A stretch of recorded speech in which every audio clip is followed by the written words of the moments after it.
आज आप चुनाव आयोग को गालियां दे रही है।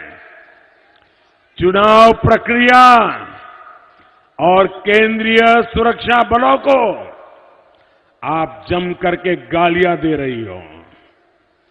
आप क्यों भूल रही हैं कि लेफ्ट ने भी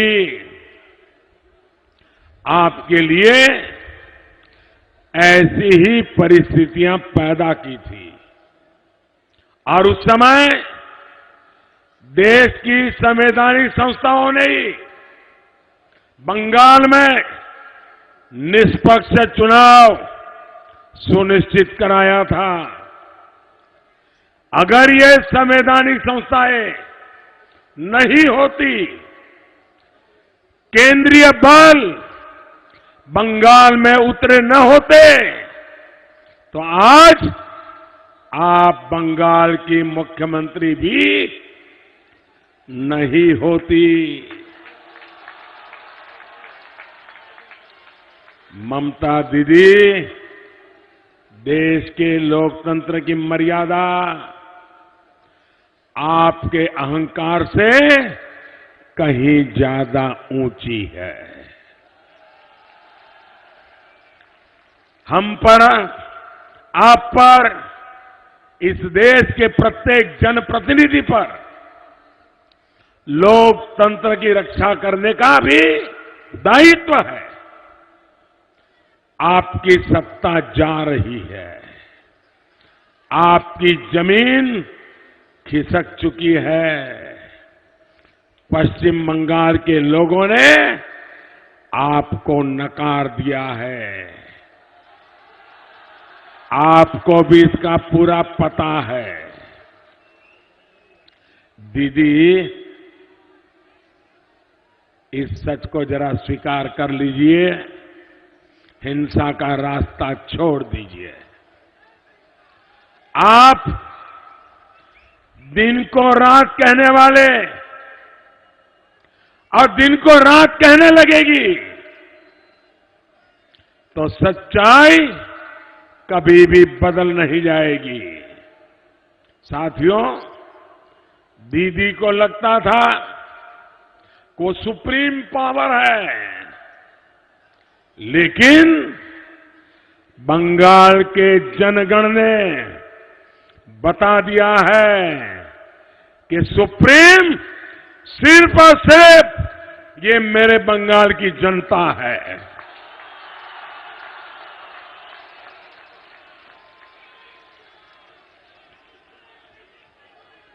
बांग्ला मानुष की रग-रग में डेमोक्रेसी है, गणतंत्र है।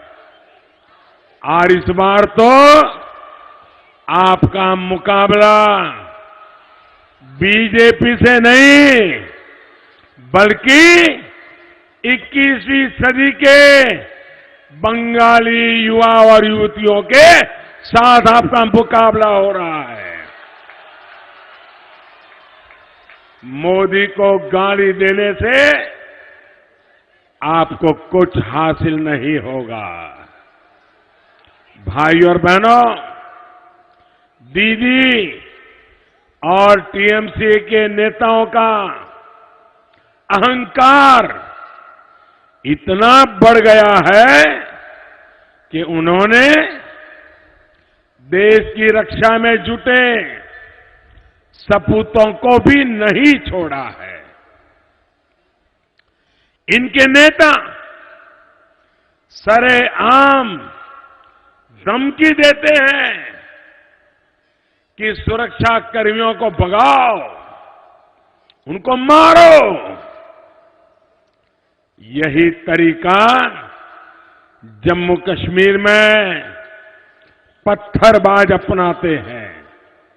अरे दीदी, इस महान गणतंत्र में सबको सपने देखने की आजादी है। आपको प्रधानमंत्री पद के सपने देखने की पूरी आजादी है, लेकिन हमारी सेना हमारे सुरक्षा बलों को गाली देने से, उनके खिलाफ गुंडों का उपयोग करने से, संवैधानिक संस्थाओं को गाली देने से दीदी आपकी अपनी विश्वसनीयता पर सवाल उठ चुके हैं। भाइयों बहनों, यह देश सब कुछ स्वीकार कर सकता है, लेकिन अहंकार किसी का भी सहन नहीं करेगा। साथियों, दीदी को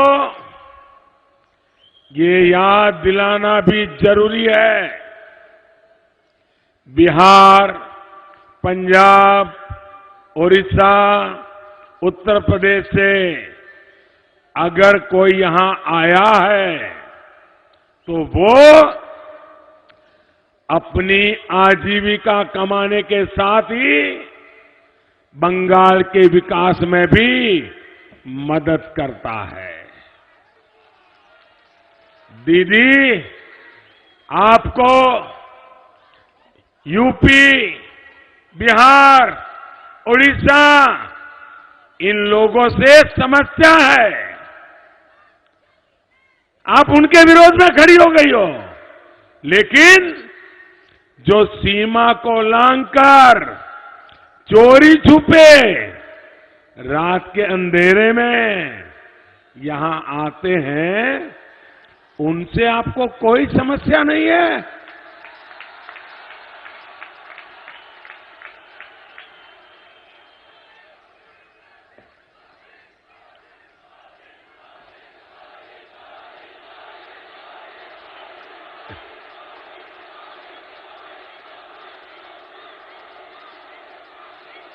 जिन लोगों ने पश्चिम बंगाल की समाज व्यवस्था को ही तहस नहस कर दिया, उनके लिए आपके मन में प्यार उमड़ रहा है, लेकिन अपने ही देश के लोगों को आप गालियां देती हैं। आपकी इस भाषा से पश्चिम बंगाल के सामान्य मानवी को भी बहुत दुख हुआ है और इसका जवाब वो 19 मई को बटन पर उंगली दबा करके देने वाला है।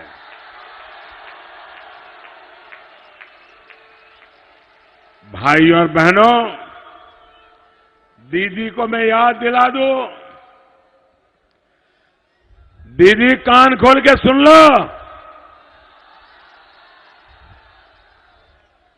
दीदी, ये पश्चिम बंगाल आपकी और आपके भतीजे की जागीर नहीं है।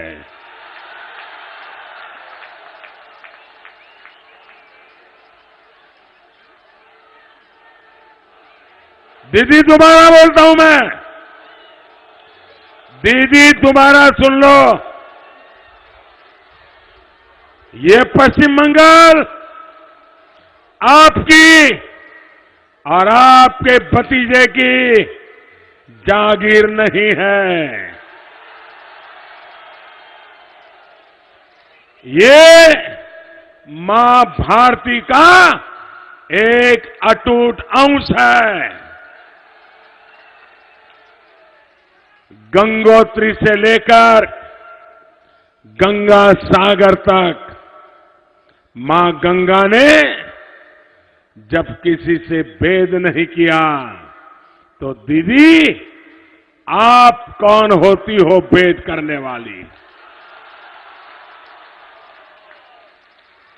आप दीदी, आप अपनी आंखों से अहंकार और वोट बैंक की पट्टी खोलोगी तो आपको भी एक भारत श्रेष्ठ भारत के दर्शन होंगे।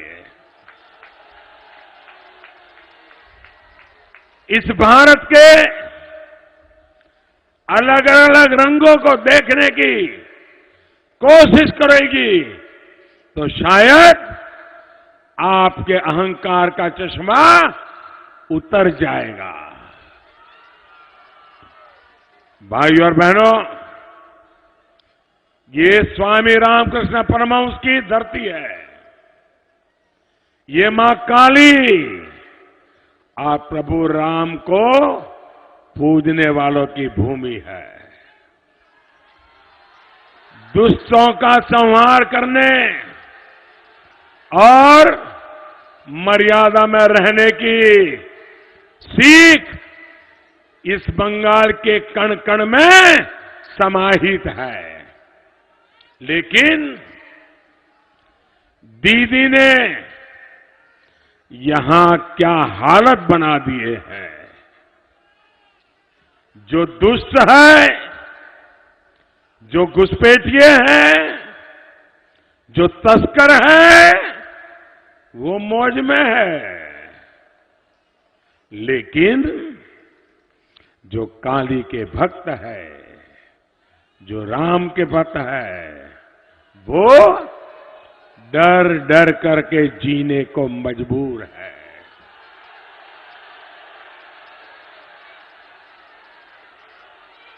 जय मां काली और जय श्री राम कहने पर से ही बंगाल के युवाओं को जेल में ठूसा जा रहा है।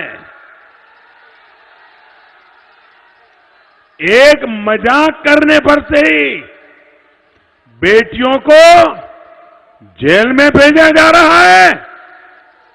साथियों, ये अब नहीं चलेगा।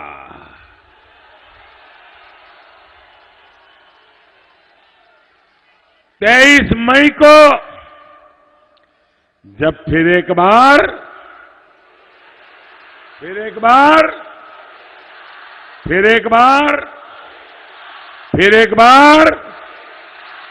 जब 23 मई को नतीजे आएंगे, फिर एक बार मोदी सरकार बनेगी, तब इन घुसपैठियों का हिसाब होगा। बंगाल का माहौल खराब करने वालों को पहचाना जाएगा और कानूनी कदम भी उठाए जाएंगे। बुआ, भतीजा, बुआ और भतीजा जितने भी कोशिश कर ले, अब बंगाल को नुकसान करने वालों को कोई नहीं बचा पाएगा। लेकिन इसके साथ साथ मैं ये भी कहूंगा कि वो साथी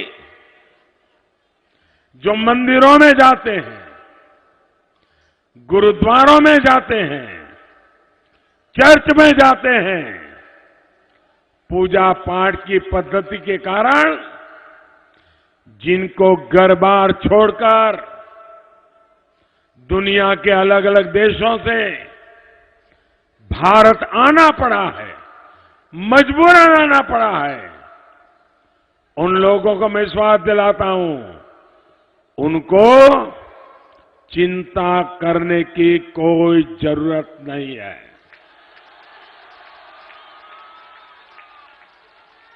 आप सभी को मैं फिर से आश्वस्त करता हूं कि हम नागरिकता कानून में संशोधन करेंगे और आपको भारत की स्थायी नागरिकता देंगे।